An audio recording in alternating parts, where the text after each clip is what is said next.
request just to stay.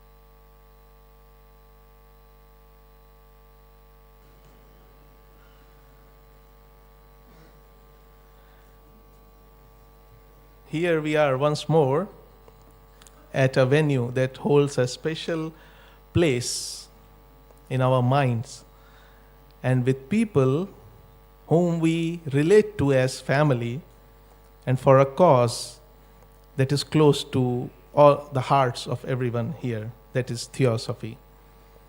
And this is that moment at the beginning of the convention that we all look forward to hearing the opening words in the form of presidential address, followed by the report of the theosophical work done worldwide during the last year. And although the president of the Theosophical Society, Mr. Tim Boyd, is a very well-known figure, and I heard once that introducing Mr. Tim Boyd in Adyar Theatre is like introducing the President of United States in front of the White House. But as we all know, there are always some new members who come, and those who are watching this convention live on the YouTube, on our YouTube channel. And apart from that, it's always good to hear the journey of someone who has done so much. And there is a word of caution that the introduction may last longer than the talk. So I would take all my time to introduce him. And to begin with, Mr. Timothy Brake Boyd was born in the New York City and lived there for 17 years until he left to attend the Brown University in Providence, Rhode Island. From there, he moved to the University of Chicago, where he was an honors graduate with a Bachelor of Arts degree in Public Affairs. He joined the Theosophical Society in America in 1974, and together with Bill Lawrence, a TS member and a mentor, and others, he founded a theosophical spiritual community in Chicago's inner city. The group held classes on the ageless wisdom, meditation, and healing. But there is something more interesting in that the group did not stop there. Not only did the group do the study and meditation, because this is the theme of practical theosophy. So how to bring the theory in practice to help or serve in whatever way we can, the group formed the Royal Associates, a business that initially focused on reclaiming and renovating some of the deteriorating residential buildings in their area. And the Royal Associates would develop residential buildings for low and middle income families, for them to have something called a home. And the organization's work helped stabilize the neighborhoods through the training and employment of local youth and the creation of affordable homes for the area residents. In 1988, he was given the duty of a national lecturer for the Theosophical Society in America. From 1996 to 2000, he worked in the hospice services as a volunteer in a team that involved doctors, social workers, and nurses. And in 2007, he became the president of the Theosophical Order of Service in United States of America. So we see how TS and TOS go hand in hand, one giving the ideas and food for thought, and one giving the opportunity for implementation of those thoughts. And in 2011, Theosophical Order of Service and the Chushul Orphanage in Tibet led to an audience with the Dalai Lama, which resulted in the TS in America sponsoring his visit to Chicago in July 2011, a 2-day event attended by 10,000 people. Tim was elected. It's very difficult for me to call him Tim because I normally say Tim G. So Tim G was elected as International President of the Theosophical Society, Adyar, in 2014, and to a second 7-year term in 2021. He currently divides his time between the TS headquarters in Adyar, India, and the Olcott State in Wheaton, where he lives with his wife, Lily, and daughter, Angelique. And I am sure that the changes that you have observed in the TS campus since he took over related to the maintenance and upkeep of the structures, the use of available technology in propagation of theosophy, and the very innovative idea of making the annual report into a movie gives us a sense of his profound spiritual understanding along with the practical approach to daily life. And the same wisdom is conveyed through his words. And so, without further ado, I invite Mr. Tim Boyd, the International President of the Theosophical Society, to deliver the presidential address on Adyar Today and Future and the annual report. Tim G.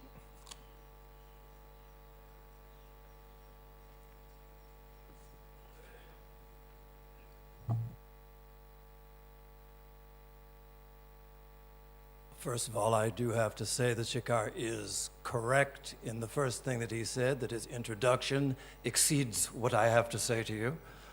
So the man is far-seeing. Also, that introduction is very nice, but I do have to say that hearing all of those things, it does in fact make me feel tired. There is a lot of history that went into all of that. And it's wonderful to remember, but it's also wonderful that aspects of it have been able to bring to this place, which has become really the focus of the things that I do, the things that my wife Lily also engages in. One correction also to the introduction. We live in Chicago when we're not here, not at the national headquarters for the Theosophical Society. So now that all that's straight, just a few words, really. Predominantly what I want to talk with you about is some of the things that perhaps you may not be aware of, but you will see if you have your eyes open while you're here at Adyar. Some of the changes and some of the things that are going on here. You all know, in one day, it will be the year 2025. And that year marks the 150th anniversary of this society, and perhaps as importantly, the 150th anniversary of this movement that we can describe as the Theosophical movement. Although the TS never really had a formal statement of mission until very recent years, throughout its history, we have operated along very specific lines that are specific to us and to our work. Service to humanity has been our focus, but along very particular lines. So, in many ways, the role for those of us who have the privilege to live and to work here at Adyar, there's a specific focus that we have in all of the things that we do. Like everyone else, we have our moments when we perhaps become a little bit more forgetful, but always in the background there is the awareness of the specialness, of the integrity, of the importance of this place. And our role is to make this place a radiant example of very important possibilities, possibilities that tend to be ignored by many. Too many people are overwhelmed by circumstance to be able to focus on some of the things that it is our distinct privilege to call our mission. And so this is what we have focused on here. The Theosophical Society is not a large organization by global standards, but the power that brought this organization into being and that continues to maintain it is something that has had it possible for us to have a profound impact on global culture. How is that? That such a small group of people, gathered from around the world, yes, but how is it that we have been able to have such a profound impact on this world in which we live in?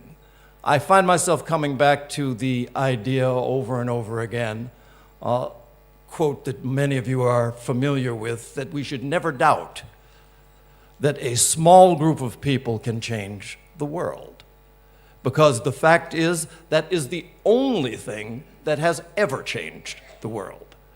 A small group with a vision, with the ability to move beyond some of the barriers of personality, which we all carry with us, and to find a way to express, to communicate the ageless wisdom, to express something about the possibility and the process of spiritual self-transformation, not just self-transformation, spiritual self-transformation, and to exemplify something related to the unity of all life. It's a tall order, but it's the one that we are called to. Not only is it the one that we are called to, but it is the one that we have accepted and have embraced. And in that, there are so many things that follow from such a decision. I have to say that for me, there is a world that is theosophical. We're in countries around the world. And to the extent that I am able, it's part of my role to try and encourage and to foster and to give life to that. But the real work that I'm charged with doing, at least the way I tend to see it, is with this place and the importance of this place.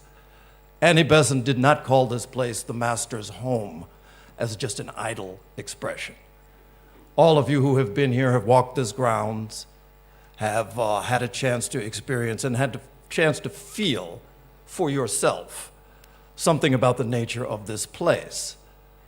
It becomes particularly more valuable over time, but it's not just time that makes it more valuable. It's the fact that for many, there is the thought that this place was prepared for a specific use in this world. And that, as with many things, when the time is ripe, so much of what is contained within the seed becomes known to the world. Kim Dew, others during the course of our greetings, has talked about a world in turmoil. No secret about that. Everybody who's living in this world is aware. It's many energies flowing in this world, many that have the potential to distract. And even people whose approach and what is important to you is theosophy and the grounding of ourselves in a one life perspective, it can be something that is distracting. Now, there is a future that awaits us. And for us, as with those who came before us, the role that we have is to influence that future. In our upcoming World Congress, we will be talking and looking specifically about shaping the future. The things that we do here, the things that we do now in this convention, in this time where we have so many of us here together, creates an atmosphere. Future is unpredictable, it's uncertain. I think one thing we can be certain of is that there will be very strong challenges that we will be facing, but we'll be facing them together. And so the work that we do, whatever that future is, just as those who have come before us, we are planting those seeds. We are nurturing those seeds, which will feed this as yet undefined future that we are hurtling toward. During our time here together, I think it's important that we take time to fully appreciate what it is that we have. You know, we're here in a place that is regarded as sacred. We're here in a place that has the potential to be a place of peace, if we recognize the potential we have to be peaceful. There is nothing that the masters can do to help those who will not help themselves. I think very often we call upon the names, we look to, we ask for, but the whole message, as I have understood it, is that we make ourselves available, we make ourselves useful to the purposes of those that brought this organization into being. So I'd like to talk just a little bit about some of the things that have been going on here at Adyar, some of the things with which you may not be fully familiar. There's an awful lot that happens at this place. This is an exceedingly busy and active center. I think sometimes for those of us who live and work here, maybe you don't notice it because, you know, we're always in the process, but it's a fact. So let me just share a couple of the things. I know that Colonel Olcott, in his approach to this Adyar Center, he was one who strongly emphasized the importance of its library and the importance of its gardens. So he emphasized knowledge and he emphasized beauty. I think one thing I should also say, for a lot of what has transpired here, at least during the time that I've been here, we started with, you know, very many people point to the renovations that were happening with structures. And yes, that's something that was a focus for sure. And it was a focus because it had to be a focus. And things moved in other directions. But there was a necessary sort of preparation that came from an appreciation of the value of this place and a determination to express its character and to show the level of our appreciation in the beauty that we find in it and that we call out. So the buildings is where we started. But having planted that seed, it has sped up. Until now, we have so many things that have attracted people of the highest level in the world in order to participate in such things as our museum, our art, our eco-development projects, our schooling, everything that we're doing here now. So I'm just going to talk about a few of those things because I could not list all the things that have been done here. So let me start. Adyar Library and Research Center. Under the leadership of Swami Chitgandananda, some of you, probably you won't even see Swami around. He's just always in the background. But he's the one who spearheaded the whole digitization process that has been going on for some years now. digitizing the manuscripts, the palm leaf manuscripts. But under his leadership, the library has moved to a new software system, Koha software system. The idea being that this jewel of a library, which is consulted by scholars around the world, needs to be made more accessible. So this is one of the things that he has done, a worldwide platform, which is what Koha is. We have 45,000 manuscripts in the library, and those things are continually being digitized. Under Jay Shri Kannan, who is the head of the library, Dr. Radha Raghunathan, who is the Library Research Center Director, and Swamiji, a number of things have happened. One of the things that has just been introduced just in the last month, perhaps, has been that a Sanskrit course, a beginner's Sanskrit course, is being taught in the library. Dr. Radha Raghunathan is the one who has conceived of that and is doing it. The course has a dual intention. The one is to make Sanskrit and its beauty more widely known and understood, but the second one is more specific to the library, in that the intention is to train our library staff so that they have recognition that can be applied to these manuscripts that are, some of them are hundreds of years old, and they, like everything else, are subject to deterioration. So training that library staff. The Adyar Eco-Development Project, AED, which is something that you heard a little bit about last year. I had invited Joss Brooks to speak to you about that. Since that time, it has hit a very high gear. The basic idea of it is that this campus here that we have, to the people of Chennai, it's described as one of the two lungs, the breathing lungs of the city of Chennai, because of its green life and because of the way that it feeds the rest of the city. So that's something that we have, we appreciate, but it is also something that it's not a public resource and will never be that. But it is something that has the potential to serve a very specific need in a time in which people globally, but our attention will be quite local, people have lost connection with the natural world, have ceased to understand its functioning and how important it is in its relationship to us and to life. So that's something where an ecological consciousness is being infused, and it's going to be a resource for a broader community focused on environmental restoration, really.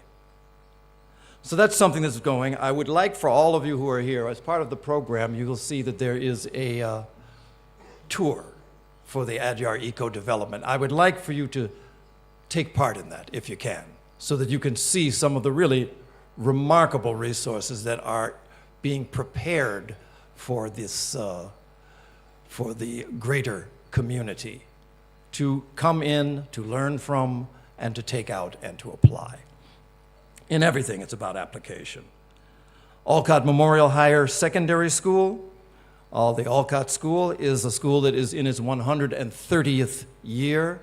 It was a school founded by Colonel Olcott originally, and that was intended at that time for a group of children who were not even allowed to be educated. They were of a social class that was not permitted. He saw that they were not in school. He responded by founding a school. 130 years it's been active, and it's continually grown in terms of its quality and in terms of the way it has empowered its teachers and its students. Anyway, there, through the generosity of a single donor this year, we have built a entirely new block of classrooms, and they have committed to build yet another one. So if you go, those of you who are familiar with the place, you'll see a new campus there. And if you come back next year, you'll see the second half of that new campus. The Adyar Theosophical Academy, which many of you know, is in its 6th year. Am I getting that right so now? Its 6th year of operation is something that has grown its progress has been consistent, adding another grade each year. Now we're going up into the 8th grade, the 8th standard level. But along with the requirements for the school's growth, we've built new, what we're calling temporary, but they're not temporary classrooms at all, so that that campus can grow while its new campus is being built. By the time you're here next year, that will be mostly finished, but for the 2026 school year, we're looking to have a completely newly constructed campus for that school, the ATA school, constructed at the far end of this campus. It's called Kirby Gardens. That's the area. So that's something that you will be proudly be touring when that time does occur. School of the Wisdom, which is a global outreach at this point. As you all know, it used to be something that was completely local to the Adyar campus. We have had now, under Erica Georgiadis's directorship, it's something that has grown to a global phenomenon, which online classes in various languages, but also we have retained the in-person character of the ones that take place here. Something that I'm sure you don't know about. In our accounting books, there is a line item that lists a particular category of expense. It's an unusual name for a line item, but the name of it is Lily's Projects. Now, many of you know about my wife, Lily Boyd. I won't make her stand, it would be too embarrassing.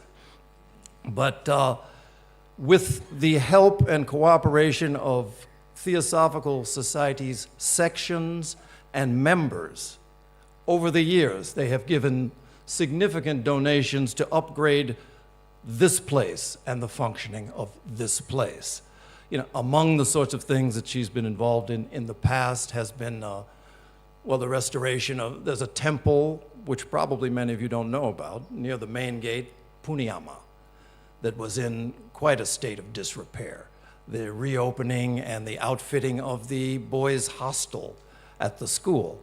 During the course of this year, you may not have been aware of it, but you walk down this newly installed pathway without tripping, because it's a new, completely smooth pathway to here. That's one of the projects, and that was assisted by our section from New Zealand as well. Also, a playground you will see at the Social Welfare Center has been installed for those kids.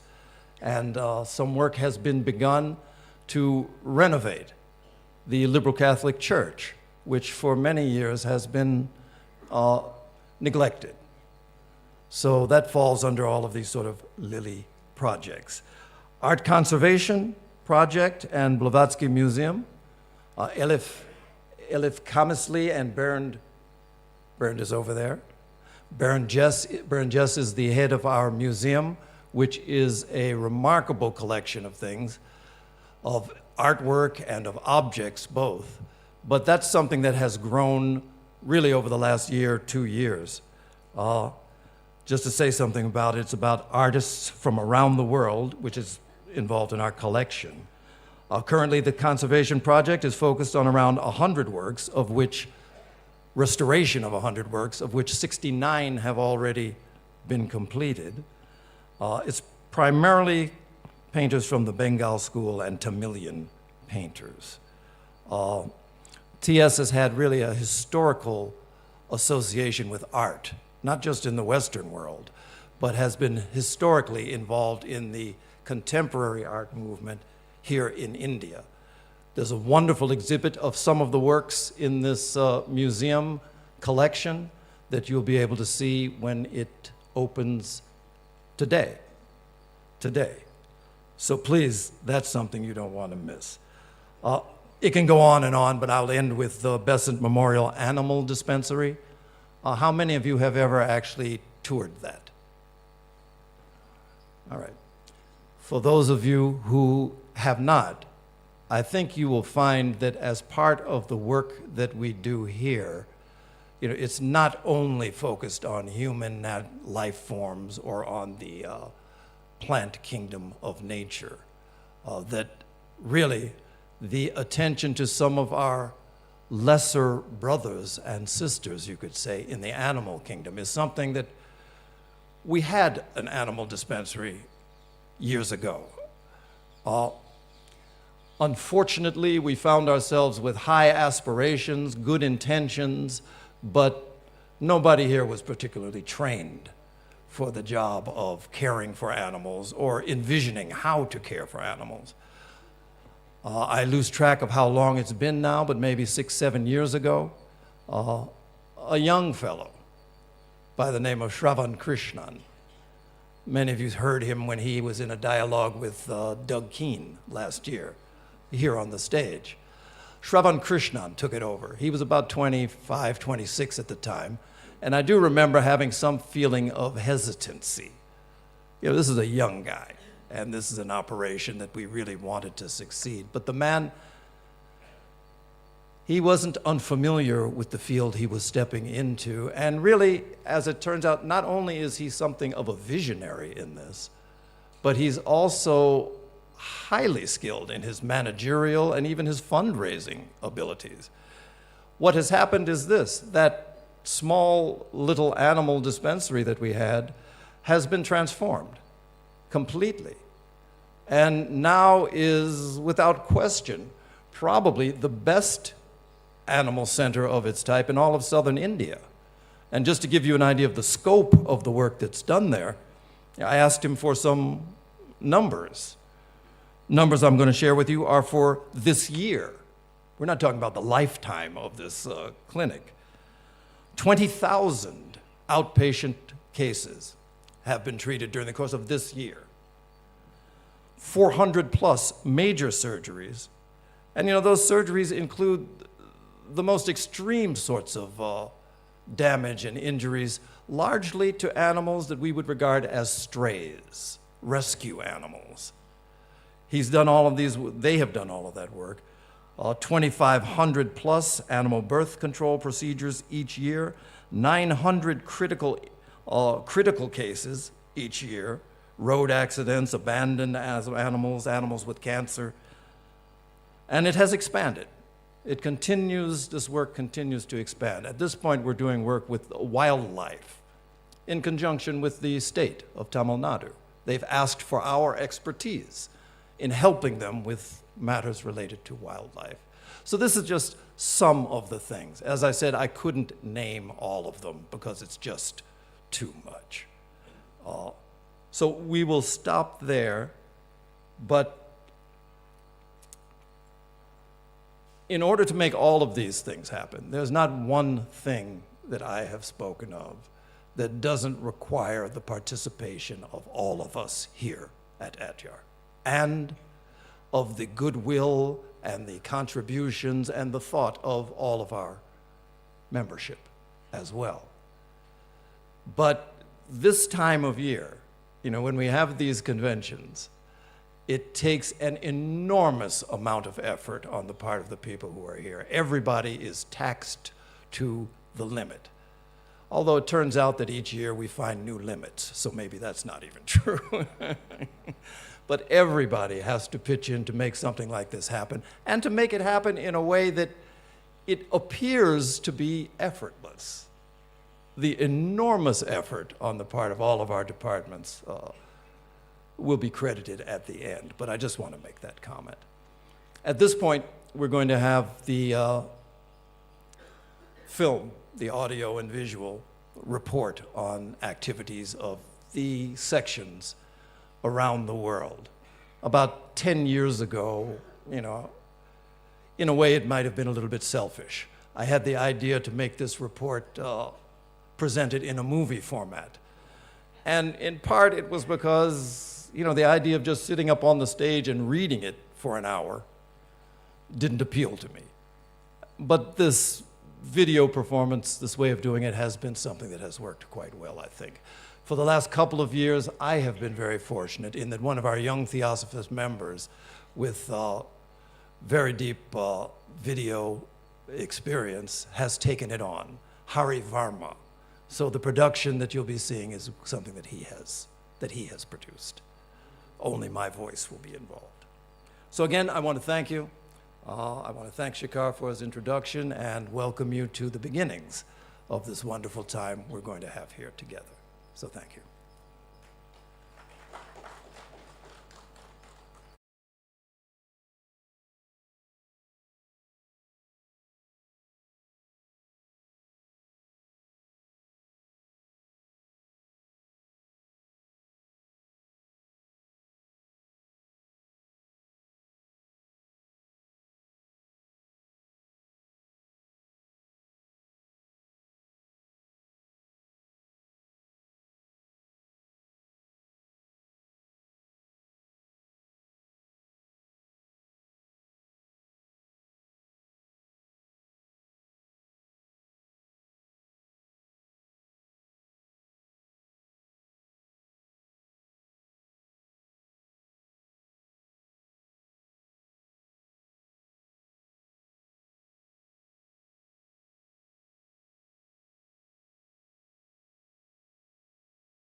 In the Americas, the TS in Central America has one lodge and one study center.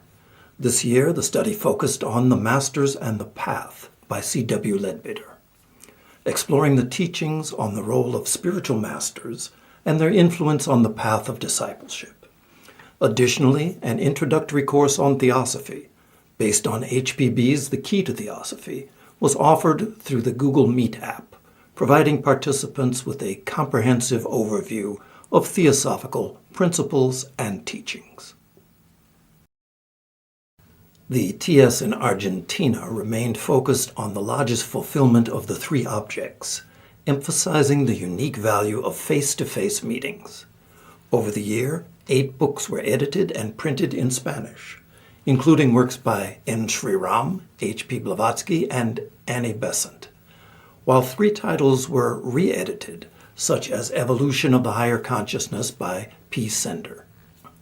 The Society's YouTube channel expanded to 472 videos, over 4,500 subscribers, and a national virtual course was introduced in areas without lodges.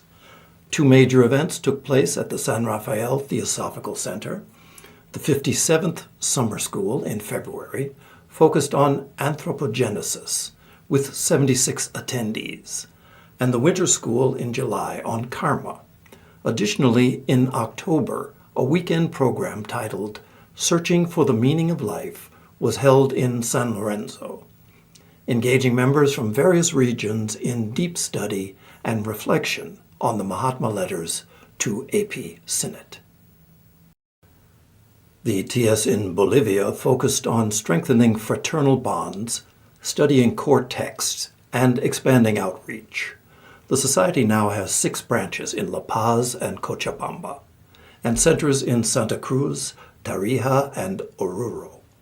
Several study groups met regularly to discuss texts like meditation on the occult life, human regeneration, self-culture, and the secret doctrine. National workshops and lectures covered a wide range of topics, including karma, the divine plan, and life after death. Key events included a national workshop on the voice of the silence and workshops on change and regeneration, as well as visits from prominent international speakers like Enrique Rigg and Isaac Howley. Additionally, yoga classes were offered, and the Dora Crespo Occult Library is in the process of being digitized for international access. Public talks and introductory courses were also part of the outreach efforts, helping to engage new members and the wider community in theosophy. During the year, the TS in Brazil modernized its online presence by redesigning its websites and enhancing its social media platforms. A new video production department enabled the creation of engaging and visually refined content. 2 major events marked this period: the 43rd Summer School themed The Meaning of Life and the Art of Living, held in Chapada dos Guimares, and the 30th International School and Winter Seminar, focused on theosophical education and spiritual transformation at the Theosophical Institute of Brasilia, drawing significant participation both on-site and online. Weekly online study groups continued to explore works like The Key to Theosophy, the Mahatma Letters, and The Secret Doctrine, fostering deep engagement among members. The TS further advanced its mission through a comprehensive program of hybrid and online studies, meditation sessions, public lectures, and specialized courses, such as the 2nd online Introduction to Theosophical Thought course. The Pedagogy of Self-Transformation course advanced the Theosophical Schools in Brazil project, preparing for the country's first one in 2025. The Besant Educational Association introduced a hybrid edition of its classical yoga teacher training course, while the TOS launched humanitarian initiatives and projects promoting vegetarianism. Additionally, the TPH celebrated a productive year, releasing new titles and planning further publications. Centers like the Raja Theosophica Center focused on infrastructure and member recruitment, while international efforts emphasized Theosophy's expansion in Russia and Africa and global unity. These initiatives underscore the Society's dedication to spiritual education, service, and outreach. In Canada, the CTA continued its bi-weekly meetings primarily focused on the seminars by Pablo and Michelle Sender, with Pablo joining the final Zoom session for a recap and Q&A. The organization enhanced its online presence through its website, Facebook, and YouTube, hiring an expert to optimize results. The CTA fostered connections with unaffiliated lodges in Toronto and Vancouver, inviting them to the 2025 World Congress, and celebrated the chartering of a new lodge in Calgary, bringing the total to 6.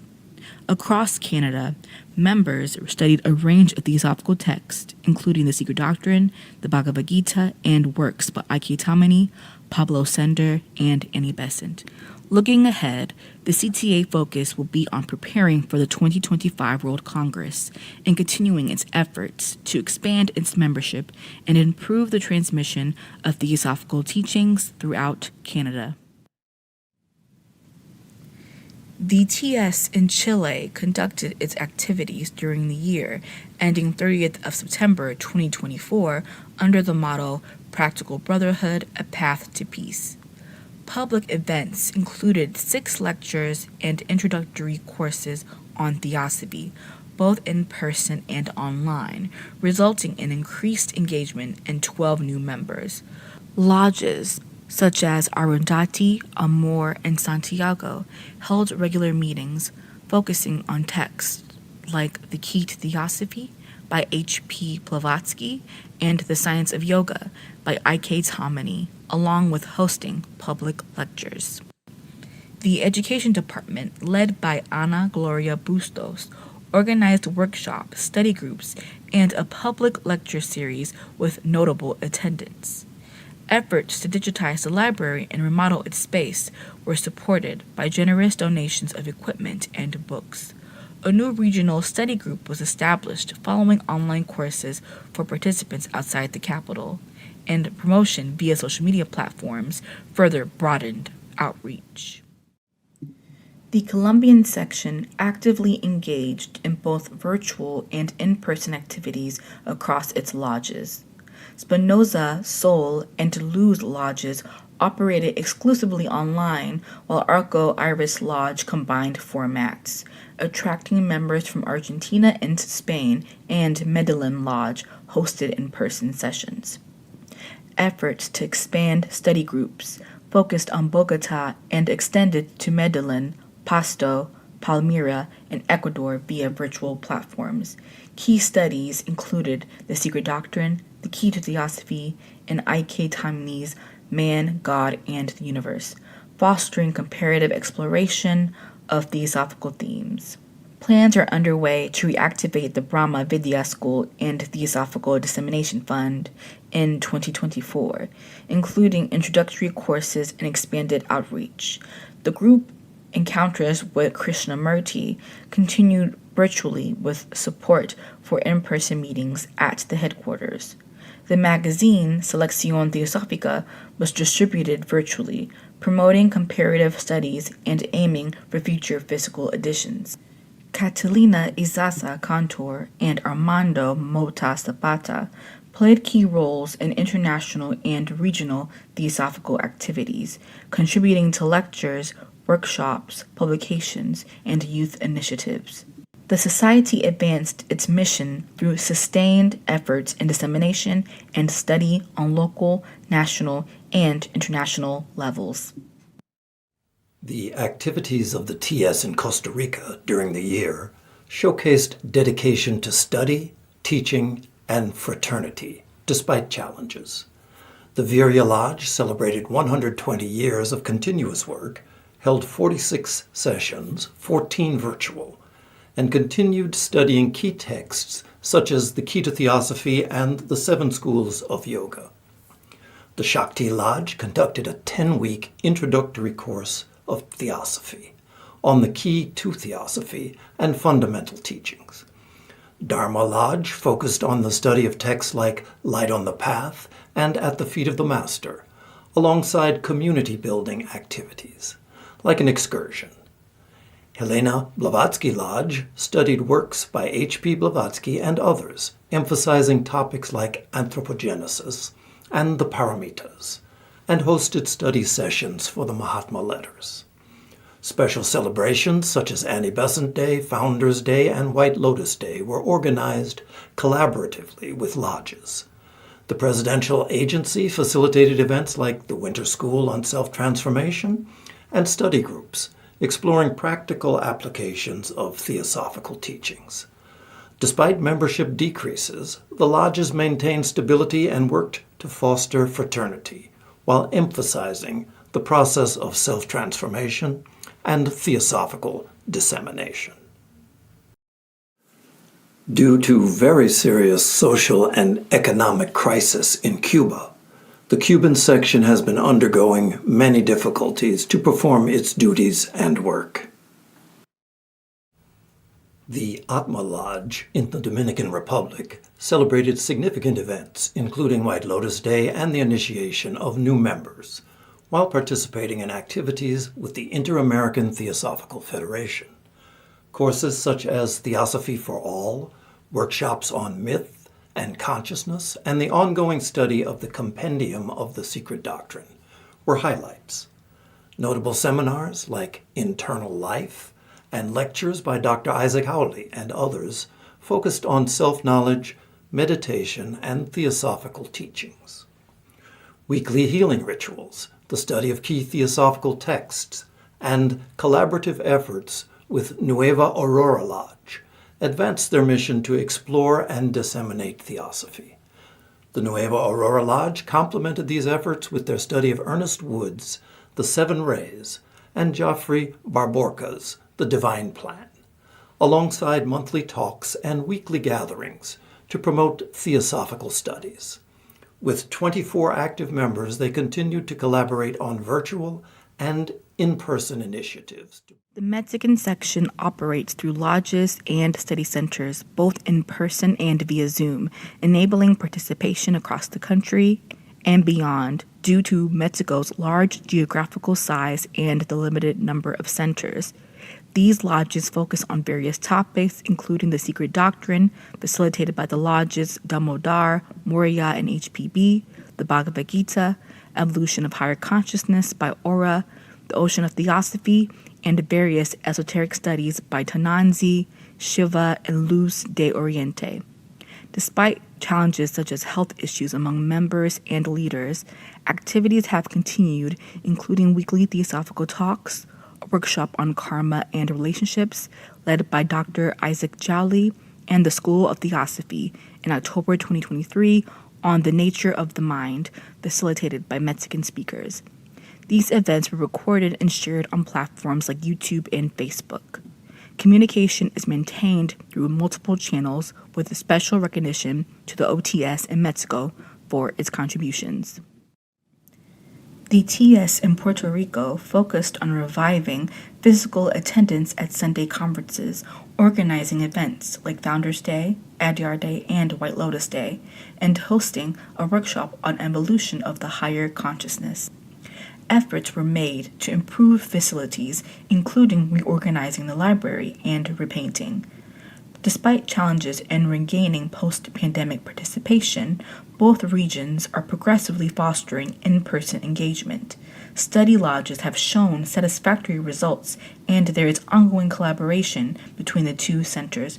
Additionally, the Society is supporting the establishment of a new lodge in Quetzaltenango, Guatemala, with the hope of expanding its mission in Central America. The past year for the TS in Uruguay was marked by a gradual return to normality, prompting reflections on potential post-pandemic approaches to study and outreach. Activities included a return to foundational studies such as Karma and Dharma, both by A. Besant, Blavatsky's The Voice of the Silence, and the initiation of R. Steiner's The Wisdom of Fairy Tales. A Qigong master resumed in-person classes open to members and sympathizers. The Society also engaged with conferences and courses from Spanish-speaking sections, reinforcing its theosophical studies and outreach efforts. The TS in the United States of America, TSA, had a productive year, highlighted by its successful Summer National Convention, with a record 239 attendees and a new extended program format. The TSA terminated its relationship with Far Horizons Camp and the closure of the Ozark Theosophical Camp. Despite this, significant progress was made at Olcott headquarters, such as becoming a Level 2 arboretum after planting 50 trees and completing various infrastructure upgrades. The TSA's various departments achieved notable milestones. The archives expanded their collections and continued digitization projects, while the audiovisual department produced 178 new online programs. IT enhanced the organization's digital infrastructure, and the National Secretary initiated new membership programs, increasing engagement through classes and study centers. Departments like maintenance, marketing, and public programs expanded outreach and activities, including hosting a hybrid summer national convention and the popular Theosophist, attended by about 3,000 people. Quest Bookshop saw growth in revenue and services, while Quest Magazine maintained its high-quality publication standards. The Theosophical Publishing House transitioned its Quest Books imprint to Red Wheel Weiser Company. Supporting departments such as accounting, housekeeping, and information ensured smooth operations, while the dedicated staff contributed significantly to TSA's mission. In Venezuela, the TS celebrated the 146th Foundation Day on 20th November 2022 and a White Lotus Day on 26th May 2023. The Blavatsky and fraternity lodges meet every Sunday from 11 a.m. to 1 p.m., maintaining the same schedule for efficient use of space and time.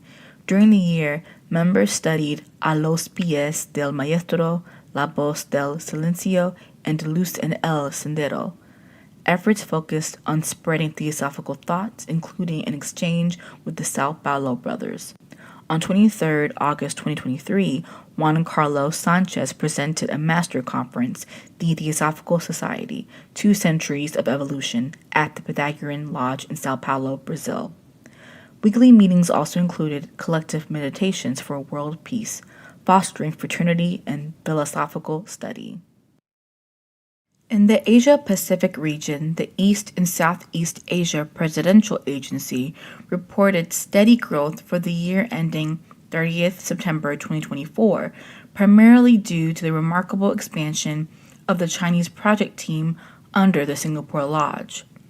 While Singapore maintained a robust schedule of weekly lodge meetings and study sessions, it also accommodated new associate members from China. China achieved significant growth with members now spanning 21 provinces and multiple regions, municipalities, and cities. Activities in China included monthly lectures, reading clubs, meditation sessions, daily blog publications, and the translation of 10 theosophical books. This year also marked the first in-person meeting of the Chinese project team during the grand opening of Singapore's new premises. Malaysia, Japan, and Myanmar also contributed to the agency's activities. The Selangor Lodge in Malaysia hosted regular talks, reading sessions, and meditation gatherings. In Japan, online study sessions were held 3 times a month alongside the publication of a quarterly newsletter, and the membership increased. No report was received from Myanmar due to ongoing turmoil. Despite regional challenges, the agency continues to focus on outreach and theosophical education, leveraging technological advancements and collaborative efforts across countries to promote the Society's principles and teachings. The TS in Australia experienced significant growth and revitalization in 2023 to 2024.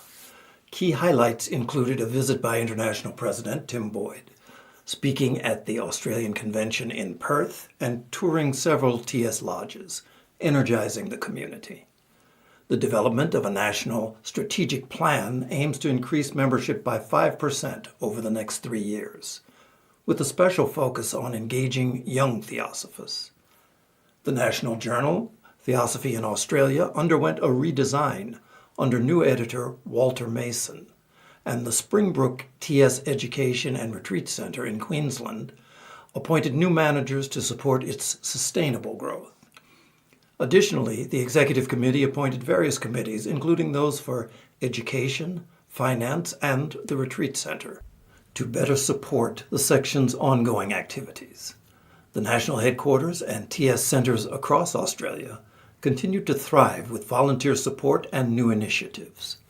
The January 2024 National Convention in Perth themed The Wisdom Traditions, the Great Teachers, the One Life, received positive feedback and set the stage for the 2025 convention in Hobart. The Education and Training Committee continue to oversee programs such as the University Prizes in Perennial Philosophy, while the Campbell Library expanded its collection with key additions. Digital resources were enhanced through the online public access catalog and regular Zoom study sessions. Local lodges and groups across Australia hosted diverse educational events, with highlights including a Death Cafe in Melbourne and meditation retreats in Brisbane. The TS in Australia remains dedicated to its mission of promoting spiritual understanding, supported by the commitment of volunteers and the broader community.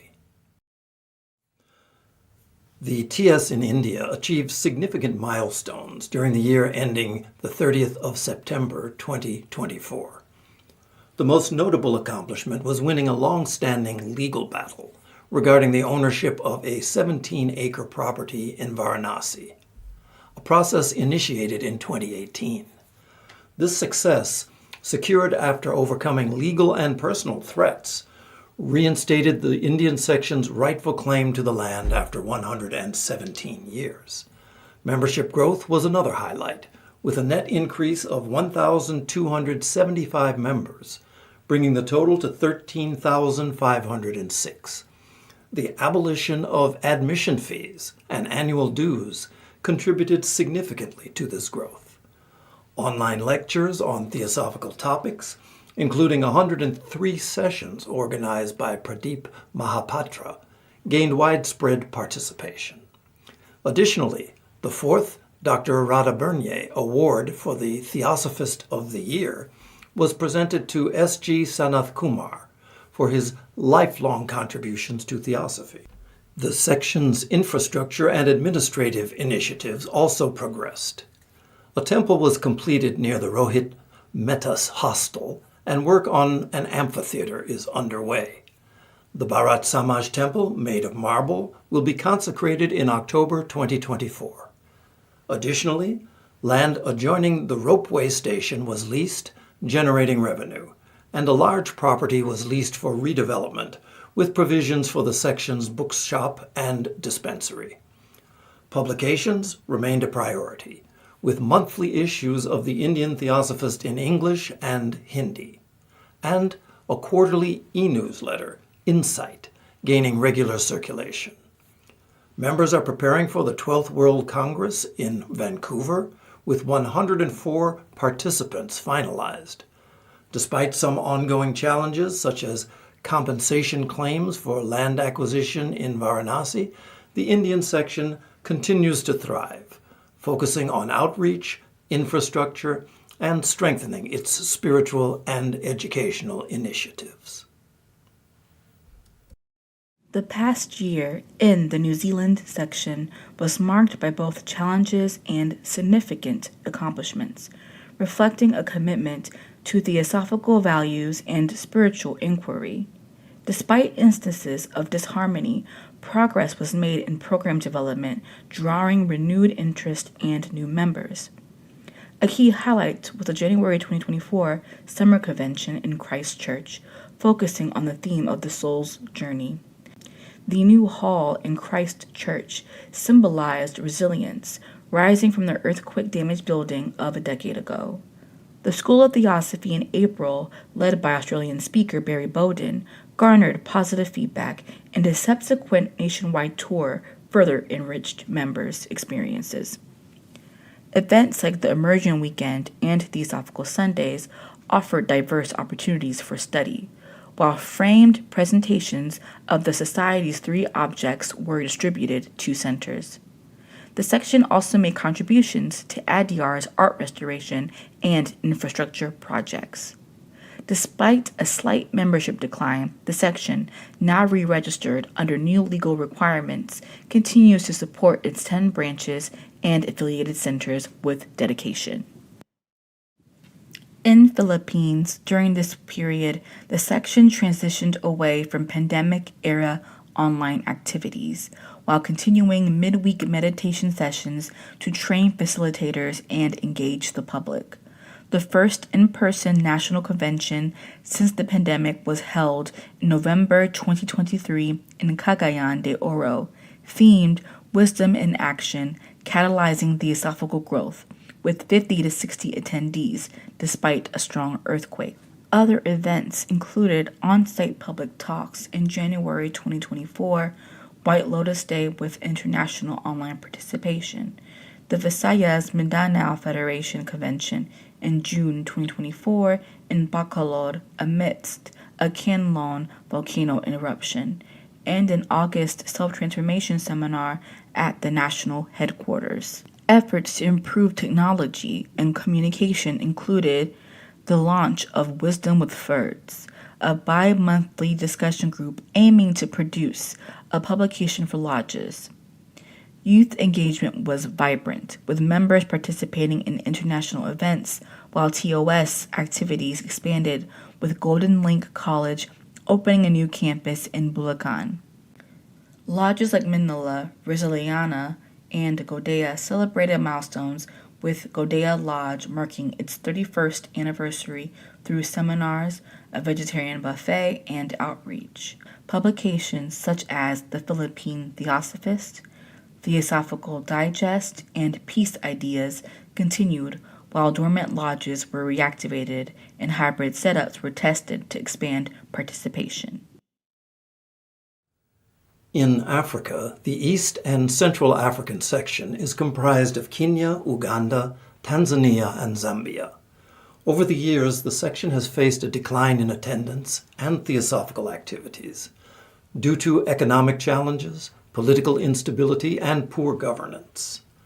The Blavatsky Lodge, Mumbai, established in 1880, has historic ties with the lodges in East Africa, fostered by shared travels and interactions, such as C. Jinnarajadasa's notable visit to Mombasa.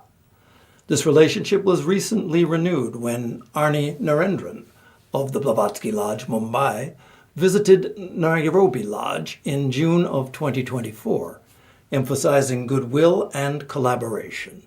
However, the COVID pandemic exacerbated attendance issues as elderly members faced health and technological barriers, limiting participation, both physical and online meetings.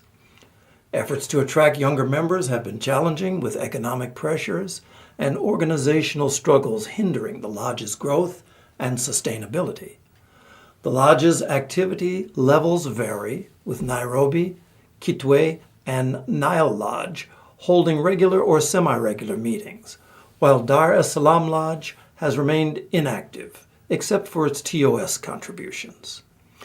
Mufulira Lodge continues to host the annual public speaking event.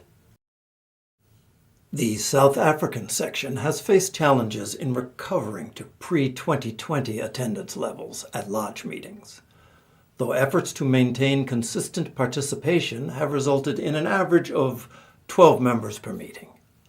A strategic meeting of lodge presidents and section committee members in January focused on new ways to grow the lodges. But while new attendees occasionally join meetings, this has not yet translated into new memberships. The section retained all existing memberships during the past year, and hopes are pinned on a new website to attract broader interest. Despite the impact of local political and economic decline on daily operations, the section has enhanced its theosophical content and placed greater emphasis on the practical applications of the teachings for daily and spiritual living.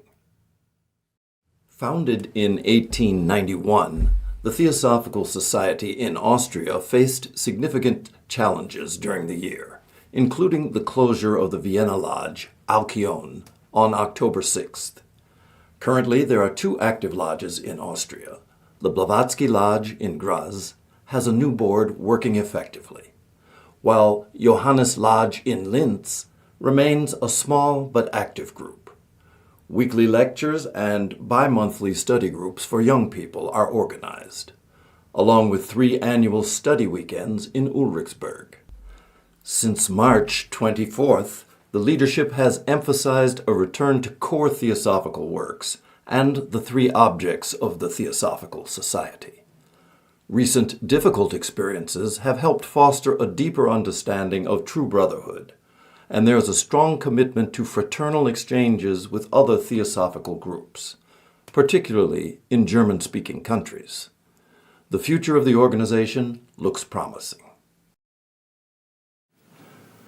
In Belgium, lodges maintain regular activities, including publishing newsletters, organizing in-person and hybrid meetings, and hosting national events such as White Lotus Day, Founders Day, Adyar Day, and Annie Besant's birthday. Study groups regularly explored works by authors like Annie Besant, Krishnamurti, Taimni, Rohit Mehta, and Aryal Sanat, while healing and peace meditations were conducted in collaboration with the Belgian Theosophical Order of Service. The year's highlight was the visit of the international president, Tim Boyd, and Lily Boyd, who met with Belgian members at the Brussels headquarters for an informal yet meaningful discussion on brotherhood before continuing their European tour. In England and Wales, the Theosophical Society continues its mission through its headquarters and 21 lodges and centers, offering various educational and spiritual opportunities. Headquarters organize 21 online Sunday evening talks covering diverse topics such as the life and influence of HPB and realizing the undescended self. Lodges and centers offer study groups focused on core teachings such as the Secret Doctrine, the Bhagavad Gita, and the Key to Theosophy, with talks on subjects like meditation, karma, and the Tao Te Ching. The White Lotus Group also hosted 21 fortnightly sessions, deepening members' understanding of theosophy. In addition to regular talks, two major events were held. The Trans-Pennine Conference, focusing on man's spiritual journey, and the Summer School, which delved into the mystery of life and death. Both events were highlighted by inspiring talks, including the prestigious Blavatsky Lecture given by Petra Meyer on the mystery of life and its cyclic evolution. The Society continues to produce its quarterly magazine, Esoterica, and offers online diploma courses in theosophy. Although membership slightly declined, interest in the Society's teachings has grown, as reflected in the increasing engagement with its website and social media. The Society remains dedicated to promoting brotherhood and oneness of life during challenging times. The TS section in Finland held its annual general meeting on May 25th, leading to the election of a new board on June 30th, with Janne Vuonanvirta returning as general secretary. A highlight of the year was the summer school in Helsinki, focusing on the Mahatma letters. Members participated in various international theosophical events, and public lectures were hosted weekly at the Helsinki headquarters. The section consists of 17 lodges, which organized numerous lectures, study days, and seminars. Krevela celebrated its 70th anniversary. Publications included recordings of lectures, a quarterly magazine, and new editions of the Mahatma letters in Finnish and Estonian. At TS France, bi-monthly hybrid courses, online meditation sessions, and public lectures continue to engage participants. Founders Day, Adyar Day, and White Lotus Day were celebrated with active members and public supporters. A study group on the Mahatma letters, in collaboration with the Belgian section, attracts participants from Spain and beyond, while another group helps new members establish a foundation in theosophical teachings. The year's highlight was the National Convention featuring International President Tim Boyd speaking on living spiritually in a chaotic world. Members appreciated the opportunity to engage directly in a private session. TS France's online presence grew significantly through social media, YouTube, and newsletters, attracting younger audiences and inspiring many new members. Editions Adyar expanded its book offerings and introduced subscriptions to the Theosophist and the Adyar newsletter. The TS Library remained active, hosting researchers while archival efforts focused on restoring French membership records. Le Lotus Bleu magazine, published 10 times a year in print and digital formats, saw an increase in subscribers due to successful promotions. The TS in Germany held its main event, the summer school, in July at Tann Larbach, with Frank Henkel presenting Dead and Dying via Zoom. The event featured lively discussions, Qigong exercises, and a scenic excursion to Wasserkup. Future summer schools will be held in autumn to coincide with the 150th anniversary celebrations in Vancouver.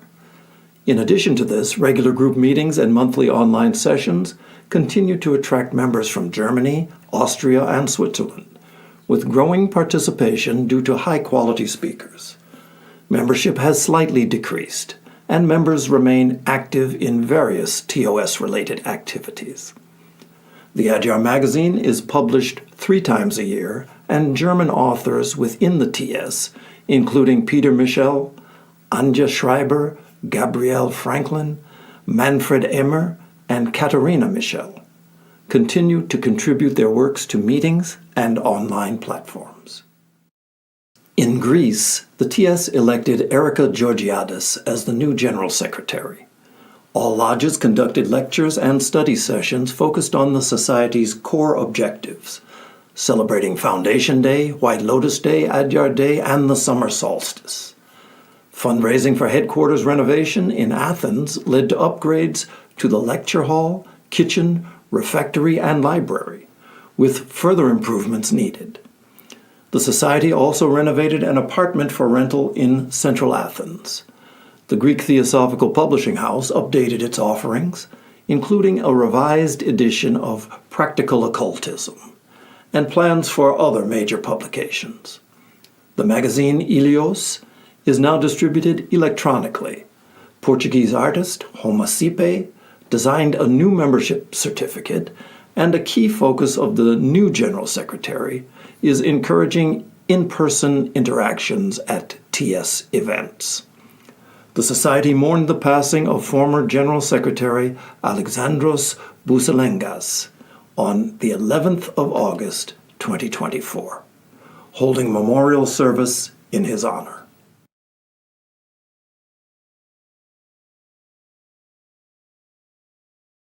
The TS in Hungary conducted monthly public lectures on theosophical topics, such as the mystery of Buddha and occult chemistry, which were recorded and shared on YouTube. White Lotus Day was observed in remembrance of HPB. Articles from the Theosophist were translated into Hungarian for lodge meetings and uploaded online, while significant translation efforts included Letters from the Masters of the Wisdom, Series 1, and retranslations of The Science of Yoga and The Masters and the Path. A reprint of The Voice of the Silence was arranged due to demand. Daily Good Morning messages continued, drawing from texts like The Conquest of Illusion. Community events included a year-end dinner and a team-building gathering. The Hungarian TOS, Theosophical Order of Service, faced challenges due to aging members, economic pressures, and difficulty attracting younger members, leading to its dissolution after 14 years, though the virtual healing group remains active. In TS Iceland, the highlight of the year was the celebration of its 100th anniversary, marked by a gathering at their house in Reykjavik. They also hosted several successful musical events focused on mystical music, fostering a sense of unity among attendees. Weekly Friday lectures covered various theosophical topics and personal experiences, attracting an engaged audience. Numerous other gatherings were held with great success alongside the initiation of renovations on the house, which will continue in 2025. Additionally, a new website, though incomplete, was launched, designed for registrations, payments, and article publication. New members of TS in Ireland have primarily joined through their website and had a warm welcome with basic TS materials. On 18th of May 2024, the 17th All-Ireland Convention was held successfully in Dublin, with attendees from all 4 provinces of Ireland.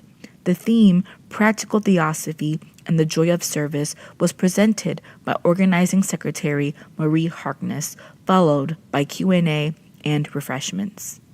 The Belfast and Phoenix Lodges held regular meetings with meditations, inspiring talks, and study sessions based on TS texts. This year, they plan to experiment with Zoom meetings for more accessibility. Members received regular study notes on core text, such as letters on basic theosophy, the voice of the silence, and the Bhagavad Gita.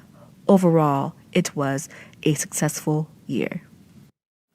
This year, the Italian section's theosophical work was successful, with a blend of in-person and digital activities.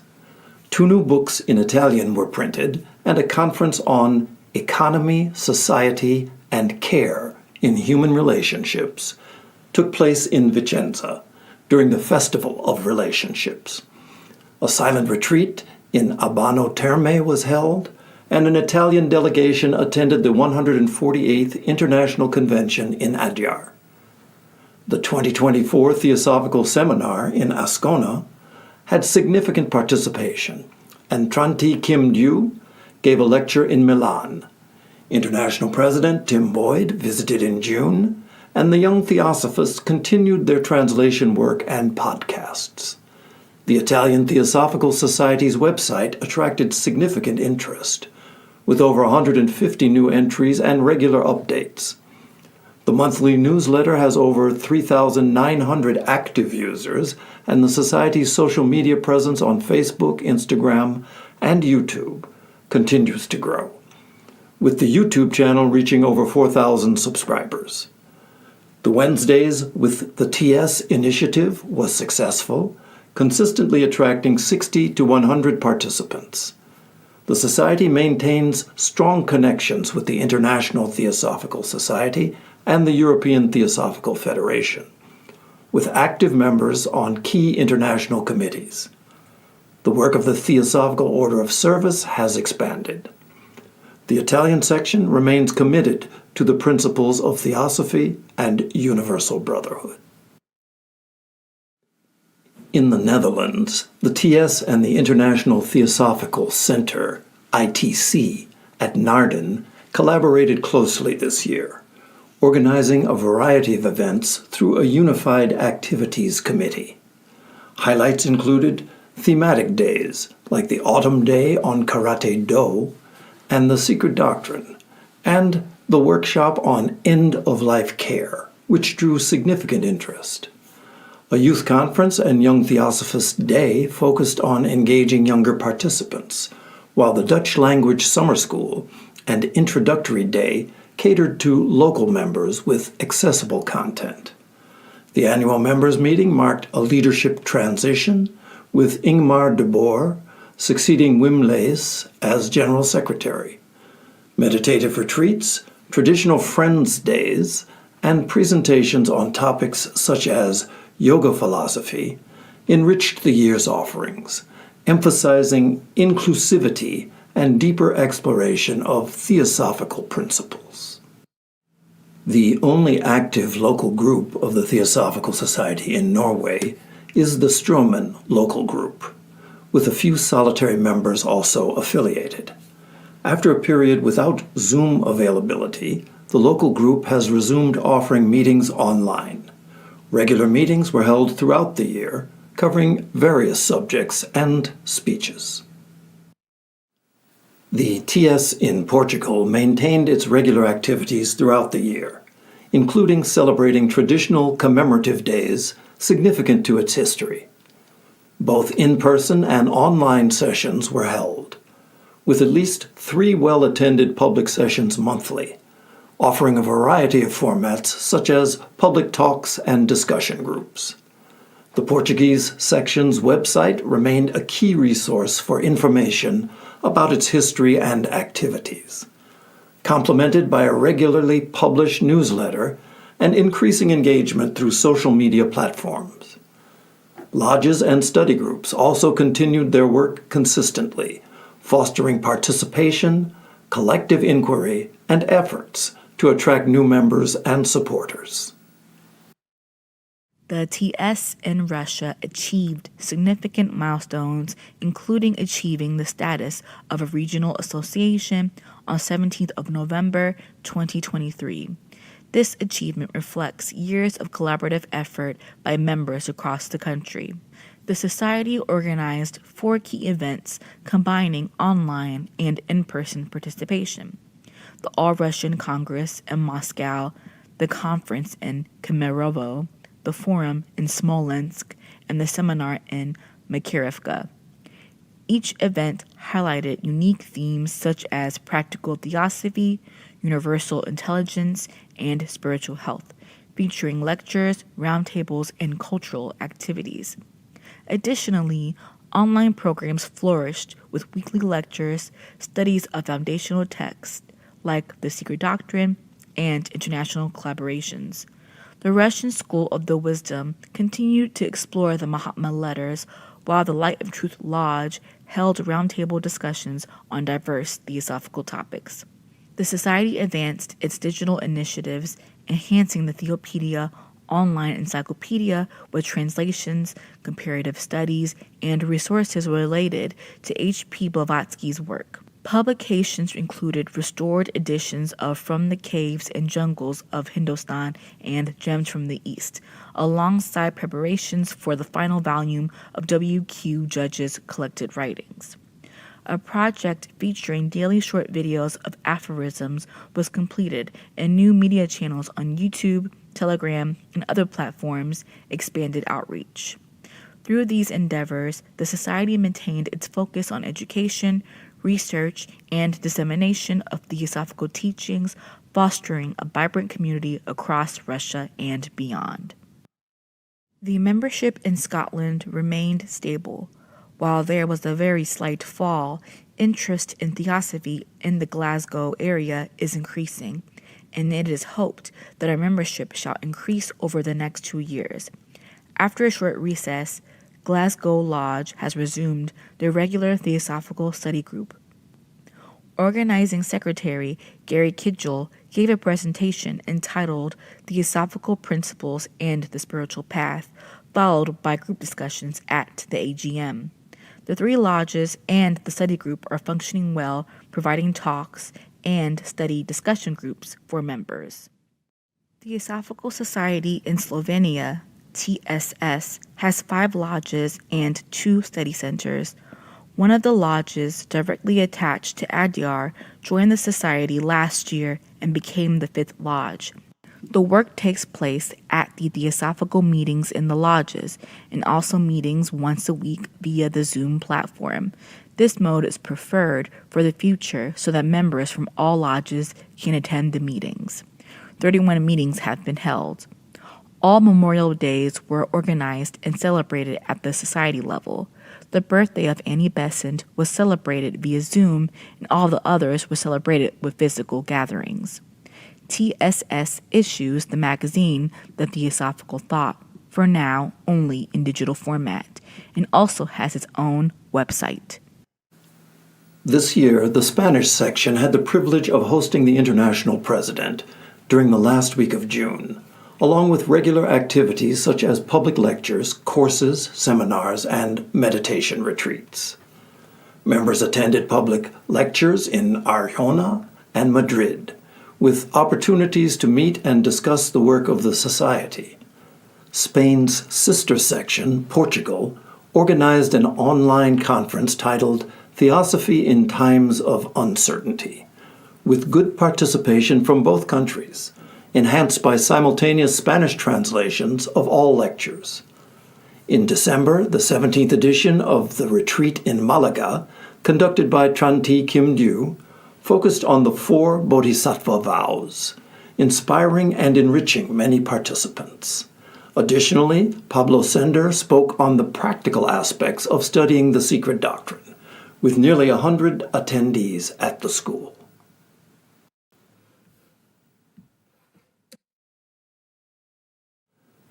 TS membership in Sweden is increasing. They had an active year with various activities, including 4 issues of the magazine Tidlös Visdom, Timeless Wisdom, sent to all members. They organized open house events in January and September 2024, and a range of study groups and courses on Theosophy, Raja Yoga, and the Secret Doctrine. Notable lectures included topics such as the spirituality of Nicholas Rerich's paintings, the body-mind problem, and mysticism within Christianity. Member gatherings included Foundation Day, White Lotus Day, and a Christmas party. Study weekends and a summer school featured guest lecturers and focused on subjects like esoteric Christianity and meditation.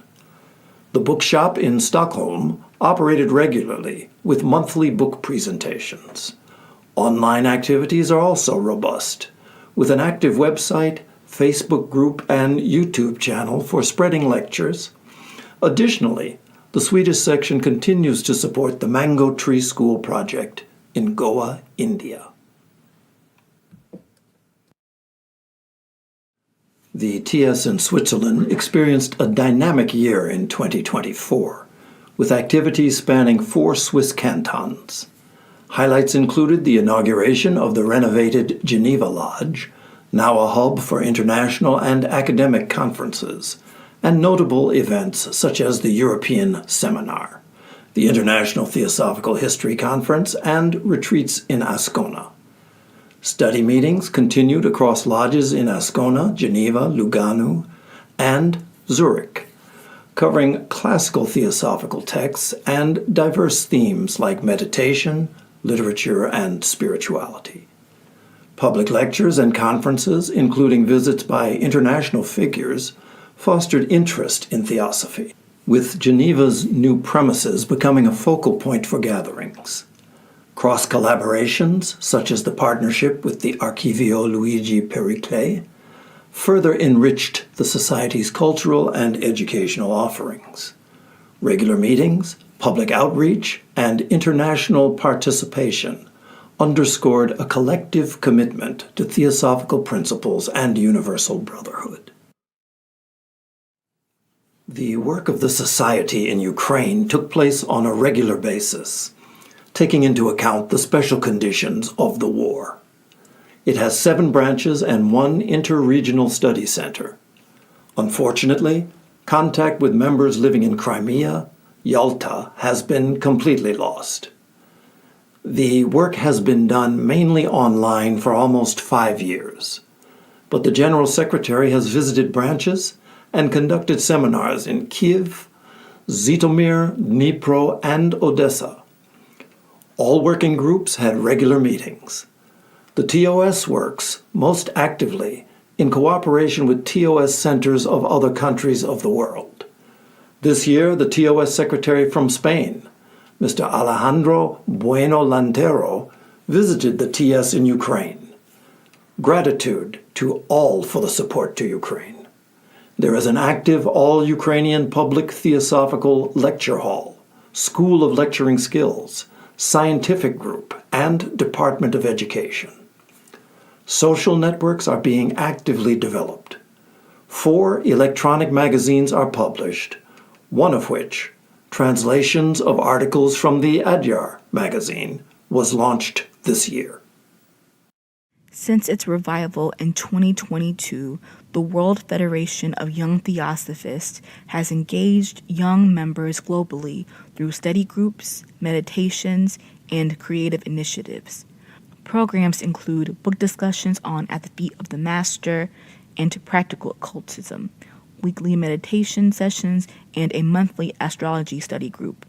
Writing remains a cornerstone with newsletters, articles, and a magazine showcasing members' reflections.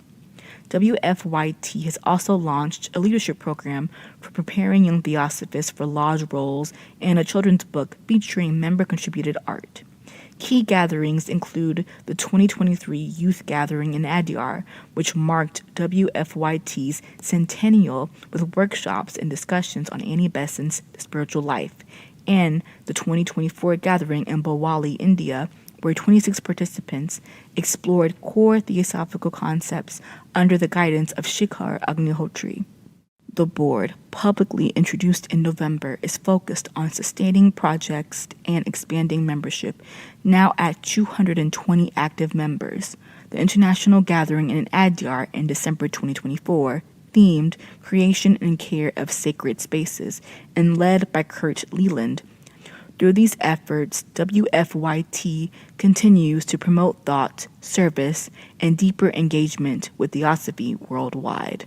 In October 2024, the WFYT elected its 2024 to 2026 board: Beth Vaughan from England and Wales, Elmer Overdevest from Netherlands, Francis Lim from Singapore, Leo Ta from Australia, Marika Martisep from Estonia, Stephanie Guinevere Vargas Quellar from Bolivia, and Vignesh RVS from India.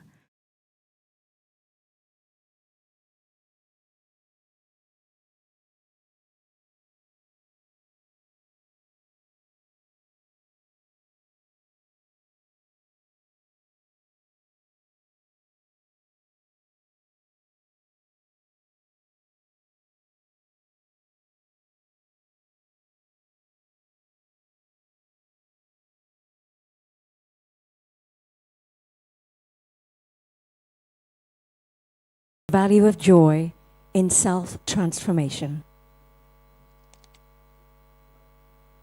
You are invited to the inquiry office. Thank you.